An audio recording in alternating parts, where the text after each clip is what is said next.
ये students, next हमारा जो टॉपिक है बच्चे वेरी वेरी इंपॉर्टेंट, इसके मतलब बेस पे न्यूमेरिकल्स आते हैं। मोल कंसेप्ट बहुत इंपॉर्टेंट टॉपिक है बच्चे, बस आपको समझ आना चाहिए कि मोल होता क्या है, बस उसके बाद न्यूमेरिकल्स हैं।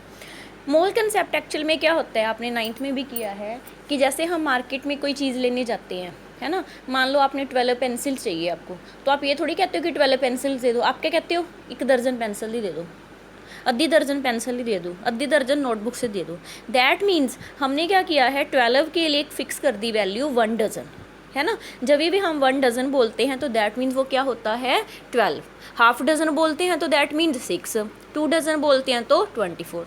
इसी तरह जो हमारे पास इलेक्ट्रॉन्स होते हैं या मॉलिक्यूल्स हैं, उनकी इतनी ज़्यादा काउंटिंग है, देखो मतलब थाउजेंड्स में, लैक्स में, करोर्स में आते हैं, तो उनको तो फिर साइंटिस्ट के लिए बड़ी मुश्किल आती। हम तो एक 12 चीज़ को भी नहीं बोल पाते, उसके लिए भी हमने डज़न रख रखा है, तो इतने करोड़ों वाली चीज़ों को तो बोलने में दिक्कत आएगी। तो साइंटिस्ट ने जैसे हम मतलब 1 डज़न मीन्स 12 लेते हैं, वैसे ही इन्होंने एक कंसेप्ट ले लिया, वो ले लिया 1 मोल। एक मतलब पर्टिकुलर एक चीज़ ले ली 1 मोल। 1 मोल क्या है, यहाँ पे बेटा वही लिखा हुआ है, देखो कि like dozen mole is a unit. Mole भी क्या है, डज़न की तरह एक यूनिट है। अब जैसे 1, आपने कुछ नहीं, मेन चीज़ें दी हुई है वो लर्न करनी है। जैसे 1 डज़न किसके इक्विवेलेंट होती थी बेटा, 12 के, वैसे ही जो 1 मोल है वो किसके इक्विवेलेंट है, 6.023 इंटू 10⁻23 के। ये वाली वैल्यू किसके बराबर होती है बच्चे, 1 मोल के बराबर। ठीक है। अब कोई भी चीज़ है, यहाँ पे देखो वही बताया है कि 1 मोल मीन्स ये वाली value. So mole is a collection of इतने पार्टिकल्स, मतलब जब ये वाले 6.023 इंटू 10⁻23 पार्टिकल्स आ जाते हैं तो उसको हम क्या बोल देते हैं, 1 मोल। अब इसमें कंफ्यूज नहीं होना, कई जगह पे 22 भी डाला हुआ है, वो भी गलत नहीं है बेटा, ये सोन चलता है इसीलिए डाला है, 333 आगे चलता है, तो कई बार 2 डिजिट्स ले लेते हैं, कई बार 3। तो आप 22 भी लिख सकते हो, 23 भी लिख सकते हो, बुक्स में 22 भी है कई जगहों पर, तो आप उसमें कन्फ्यूज़ मत होना। अब जैसे हम बोलते हैं कि 1 डज़न नोटबुक तो 12 नोटबुक्स, 1 डज़न पेंसिल तो 12 पेंसिल, मीन्स 1 डज़न का मीन्स होता है 12। ठीक है। वैसे ही 1 मोल की वैल्यू होती है ये वाली 6.023। अब अगर 1 मोल एटम होएंगे तो इतने के आ जाएंगे, 6.023 के आएंगे उसके पार्टिकल्स।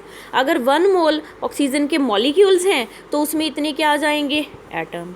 अगर 1 मोल ऑक्सीजन के आयन है तो उतने उसमें क्या आ जाएंगे, आयन। मीन्स अगर आयन है 1 मोल तो 6.023 क्या है, आयन। अगर 1 मोल मॉलिक्यूल का लेंगे हम तो 6.023 के आएंगे उसमें, मॉलिक्यूल। अगर 1 मोल एटम्स का लेंगे तो उसमें 6.023 क्या होंगे, पार्टिकल। मतलब ये नहीं है कि आपने अगर 1 मोल ऑक्सीजन का लिया तो वो किसके बराबर आएगा, 6.023 आयन के बराबर नहीं। 1 मोल इज इक्वल टू 6.023 10⁻23। 1 मोल इस वैल्यू के बराबर है। अगर 1 मोल मॉलिक्यूल है तो 6.023 भी क्या होंगे, मॉलिक्यूल। अगर 1 मोल आयन है तो 6.023 भी क्या होंगे, आयन्स। क्लियर बच्चे, सिंपली ये बात समझनी है। अब आप देख रहे होंगे कितनी मुश्किल आ रही है बार बार 6.023 बोलने के लिए। तो दैट मीन साइंटिस्ट ने इसका भी एक सिंपल सोल्यूशन निकाला। इसको, इस वाली वैल्यू को क्या बोल दिया, एवोगैड्रो नंबर। 6.023 10⁻23 को क्या बोल दिया, Avogadro number. That means 1 mole is always equal to Avogadro number. Clear बच्चे। हाँ जी। अब इसमें हमारे पास और कुछ नहीं करना बेटा, आपने पिछले में से जो पेज कराया था सिंपली वो देखना है कि 1 मोल क्या होता है, इज इक्वल टू 6.023। अब उसके बाद देखो क्या लिखा है, 1 मोल क्या होता है। अब आपके दिमाग में शायद आ गया होगा कि इतनी वैल्यू से 6.023 इतनी बड़ी सारी वैल्यू क्यों ली है साइंटिस्ट ने। सिंपल भी तो ले सकते थे, 1 crore, 1 mole is equal to 1 crore something. तो ऐसी वैल्यू क्यों ली बेटा, ये कुछ नहीं पढ़ना, सिंपली समझ लो। हमने क्या किया था कि हमें पता है कि 12 ग्राम जो हमारे पास कार्बन का 12 आइसोटोप है वो स्टैंडर्ड लिया है। तो 12 जो आइसोटोप है उसका कार्बन का मास कितना होता है, 12 ग्राम। तो 12 ग्राम मास को जब इन्होंने देखा तो उसमें ये वाले 6.023 10⁻23 पार्टिकल्स थे। 12 ग्राम कार्बन जो थी, 12 ग्राम कार्बन मतलब 1 आइसोटोप कार्बन का एटॉमिक मास होता है 12।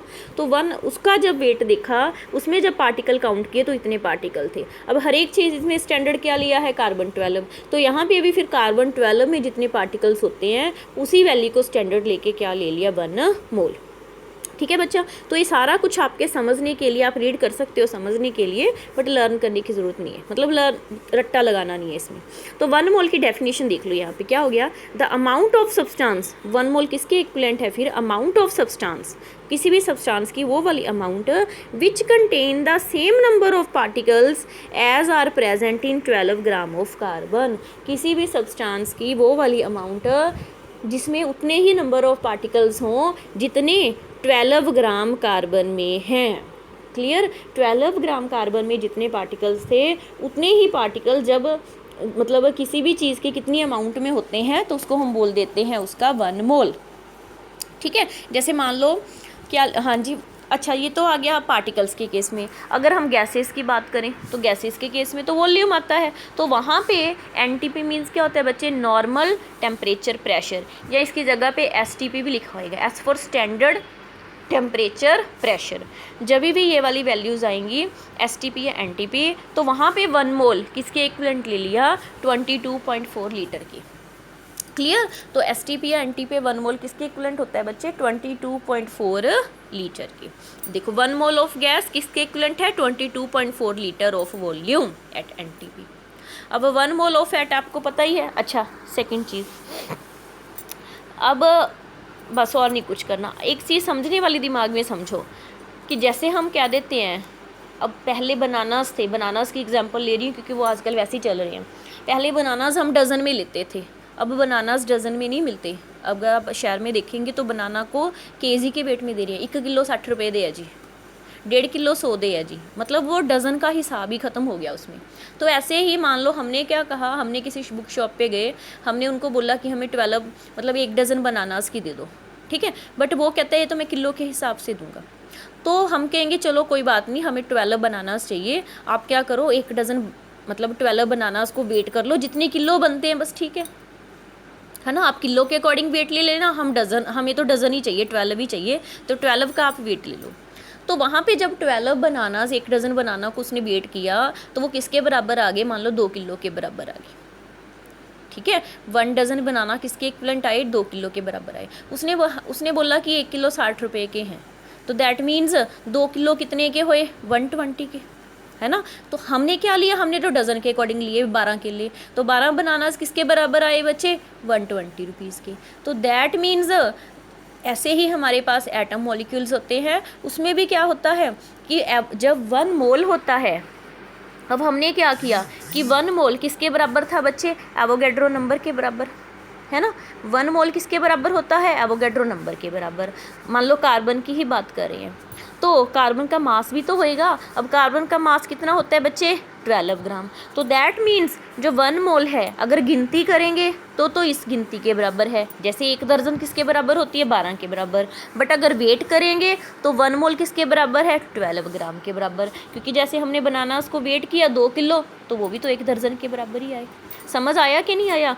1 जो मोल होता है बच्चे हमेशा 1 मोल एवोगैड्रो नंबर के बराबर भी होएगा और जो भी चीज़ है उसके मॉलिक्यूलर मास के भी बराबर होएगा। मान लो नाइट्रोजन की बात करें तो 1 मोल किसके बराबर होएगा, एवोगैड्रो नंबर नाइट्रोजन के बराबर भी होएगा, और नाइट्रोजन का मास कितना होता है बच्चे, 14 ग्राम। तो 1 मोल 14 ग्राम के भी बराबर होएगा।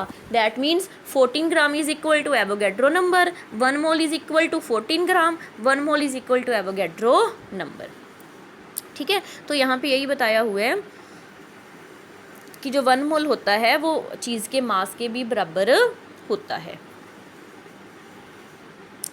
ठीक है बेटा, ये चीज़ को आपने ध्यान से करना है, बस आज इतना ही करेंगे। उसके बाद क्योंकि न्यूमेरिकल्स के लिए फॉर्मूलाज हैं वो आप लोग अच्छे से पहले ये कंसेप्ट को समझो, उसके बाद हम ये न्यूमेरिकल्स के मैं आपको फॉर्मूलाज कराऊंगी, फिर न्यूमेरिकल्स करेंगे इसके बेस के ऊपर। Thank you.